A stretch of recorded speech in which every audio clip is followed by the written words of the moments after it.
আর্থিক সমস্যা বিশাল বড় একটি সমস্যা। পকেট ফাঁকা থাকলে নিজেকে একদম অসহায় মনে হয়। রাতে ঠিকমতো ঘুম হয় না, খাওয়া ভালো হয় না, অশান্তিতে দিন কাটে।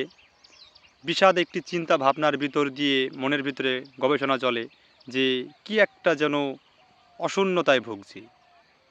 নিজেকে সঠিকভাবে প্রস্তুত করা যায় না এবং সেই সাথে যদি পরিবারের অল্প কিছু দায়িত্ব আপনার উপর থাকে তাহলে তো আপনি সেখানেই শেষ।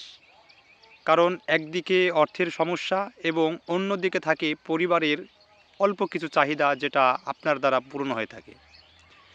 তবে পৃথিবীর অন্যান্য সমস্যা এবং একদিকে আর্থিক সমস্যা, এই দুইটার ভিতরে আমার কাছে সবথেকে বেশি মানসিক ভোগান্তির ভিতরে ভোগাই সেটা হচ্ছে আর্থিক সমস্যা। কারণ অন্যান্য সমস্যা কি এড়িয়ে চলা গেলেও আর্থিক সমস্যাটা কিন্তু কোনোভাবেই মনের ভিতরে শান্তি, প্রশান্তি মানে খাওয়া, ঘুম, নাওয়া কোনো কিছুই ঠিকমতো হয় না। তাই এই জগতে যত সমস্যাই থাকুক না কেন, সকল সমস্যার থেকে আর্থিক সমস্যাটাই আমার কাছে সবথেকে বড় সমস্যা বলে বেশি মনে হয়।